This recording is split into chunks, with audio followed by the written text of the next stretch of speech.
여러분 반갑습니다. 배당주 주식 유튜버 황금거북입니다. 주말에 좋은 소식이 나왔네요. 미국 증시가 다시 빨간불로 마감되었는데 인플레가 정점을 찍었다는 신호가 나왔기 때문입니다. 수입 물가가 전달보다 무려 1.4% 하락했습니다. 황금거북이가 SOXL과 TQQQ를 6월과 7월에 투자를 한다고 했을 때 답글로 인한 상처는 저의 계좌에 빨간색으로 물든 평가 수익을 보고 치료가 되고 있습니다. 그리고 2022년 8월 9일 영상에 올린 것처럼 저는 CWEB 중국 인터넷 기업 ETF에 투자를 시작했습니다. 여기서 더 하락한다면 더 매수할 예정입니다. 왜 개별적으로 텐센트나 바이두, 알리바바에 투자하지 않냐면 알고 계시듯 중국은 정치 리스크가 있는 국가이죠. 다만 인터넷 기업 자체에 대한 미래 성장성은 높아서 지수에 투자하는 것을 선택했습니다. 그리고 목표 수익률을 조금 수정했는데요. 제가 SOXL은 30달러, TQQQ는 60달러라고 했었는데 TQQQ 같은 경우 60달러에서 45달러로 1차 목표 수익률을 내렸습니다. TQQQ와 SOXL에서 어느 정도 수익이 나온다면 다음번에는 미국 ETF로 옮겨갈 것입니다. 그리고 CWEB는 매수를 시작했으니 저의 목표 수익률이 궁금하신 분도 계실 텐데요. 제가 생각한 1차 수익 구간은 250달러입니다. 그때까진 매도도 없고 매수만 있습니다. 저평가 구간은 100달러 미만입니다. 요즘 한국 증시도 움직이는 종목들이 보입니다. 리보세라닙으로 유명한 HLB 제약바이오 주식이고 상승 추세를 타고 있는 주식입니다. 시가총액이 무려 5조에 가깝네요. 2022년 5월부터 상승하는 모습이 보이고 있는 HLB 주식인데요. 하락하던 제약바이오 섹터에 수급이 들어온다고 볼 수 있습니다. 3만원부터 5만원까지 급등하는 것을 보니 제약바이오 주식은 변동성이 참 큰 것 같습니다. 그런데 황금거북이가 투자하지 않고 있는 이유가 있습니다. 일단 전통적인 제약바이오 회사는 아니고 미래 성장성이 높은 주식이라는 점입니다. 그나마 다행인 부분은 매출액이 점점 상승하고 있다는 거지요. 그래도 매출액은 여전히 낮은 편이네요. 셀트리온이나 삼성바이오 같은 경우 매출액이 1조, 2조 수준입니다. 그리고 3년 연속 당기순이익 자체가 황금거북이의 투자 기준에 맞지는 않네요. 8월 12일 깜짝 공시로 3,256억 유상증자 결정이 나왔습니다. 좋은 호재 뉴스이기는 한데 예전부터 HLB 유상증자와 무상증자를 여러 차례 진행했던 회사입니다. 저도 주가를 보고 예상할 수 있는 수준이 아니라는 거지요. 심리의 영역에 들어가 있는 제약바이오 주식입니다.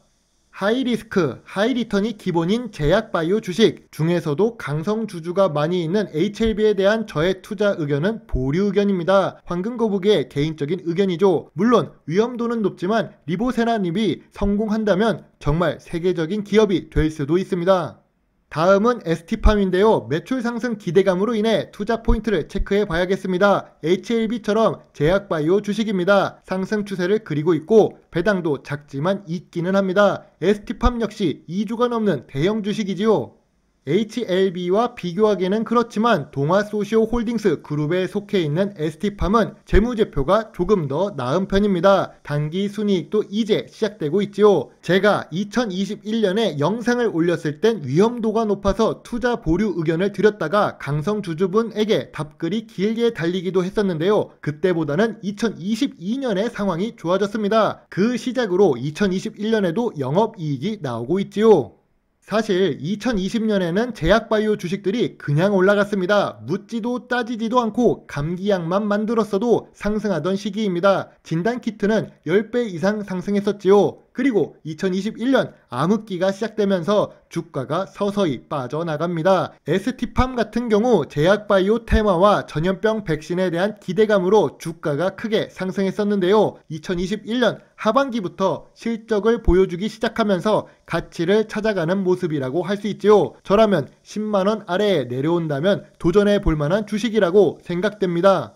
요즘 제약바이오 관련 주식들의 주가가 상승하고 있습니다. 셀트리온과 삼성바이오의 호실적 발표, 제약바이오주 반등할까란 뉴스 기사인데요. 뉴스 첫 줄에 경기 침체와 성과 부진으로 추락하던 제약바이오라고 나오는데 사실 성과 부진은 아니었습니다. 성과는 매년 상승하고 있었고 단지 2020년에 전염병 테마로 제약바이오가 고평가 영역으로 올라갔었기 때문이지요. 이후 본업으로 돌아간 기업들이 의약품 판매와 위탁 개발 생산 등에서 높은 매출을 기록하며 내실과 성장을 모두 잡았다는 평가가 이제야 나오는 겁니다. 주식은 항상 그렇습니다. 관심이 많으면 고평가, 관심이 줄어들면 저평가가 됩니다. 제가 보유하고 있는 셀트리온도 바이오시밀러 쪽의 해외 시장 점유율이 높아지고 있으니 조금 더 기다려 보겠습니다.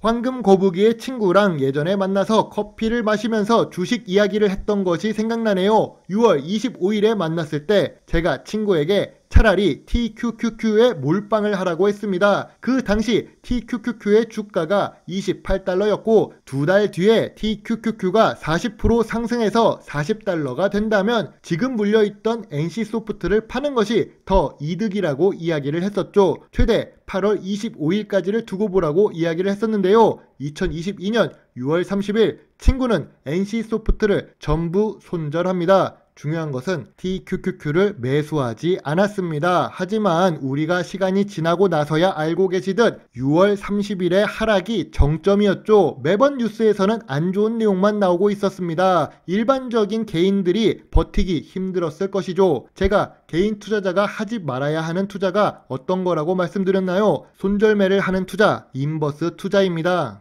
인버스 투자를 해서 수익 날 가능성은 아래 보이는 빨간색 부분입니다. 인버스로 돈을 크게 벌 수도 있지요. 2008년 금융위기를 맞춰서 큰 돈을 번 빅쇼트 실화 영화 주인공 마이클 버리처럼 말입니다. 하지만 일반 개인 투자자는 망하지 않는 회사에 투자하는 것이 좋지요. 이왕이면 미래 성장성도 있고 안전한 종목에 말입니다. 여전히 황금 거북이는 SOXL 같은 경우 15달러 아래에서는 저평가 구간이라고 생각합니다. TQQQ는 30달러 아래라면 저평가 구간이라고 보고 있지요. 주식은 언제나 남들보다 덜 물리는 가격에 매수하는 것이 좋습니다. 주식은 언제나 저평가 구간에 매수하는 겁니다. 물론 투자의 책임은 매수, 매도, 단추를 누른 본인에게 있는 거지요. 제가 유튜브 영상을 올리는 이유는 저도 주식 공부가 재미있고 경제가 움직이는 모습을 알 수 있어서 하는 겁니다. 그런데 올라갈 때 오르는 종목만 이야기하는 유튜브도 많이 있습니다. 아주 오래전 주식 투자를 시작할 때도 뉴스에 지금 주식을 사지 않으면 바보라는 말이 나올 때 시작했던 것 같습니다. 그리고 나서 2008년을 경험했었지요. 그 이후로는 기업 본연의 가치에 대해 공부하기 시작했던 것 같아요. 영상에서 자주 언급하지만 주식은 언제나 저평가 구간에 장기 투자를 해야 합니다. 황금 주식 투자 기준은 5년 연속 단기 순이익과 낮은 부채 비율, 그리고 배당 지급 능력, 마지막으로 미래 성장성까지 있냐는 겁니다. 이렇게 투자한다면 적어도 손실 볼 가능성이 줄어들 거라고 생각되네요. 오늘 준비한 영상은 여기까지입니다. 좋게 봐주셨다면 구독과 좋아요를 부탁드리며 황금 거북이에게 멤버십 가입을 해주시거나 개인 후원을 해주신다면 더 좋은 영상을 만드는데 많은 도움이 될 수 있습니다. 감사합니다. 황금 거북입니다.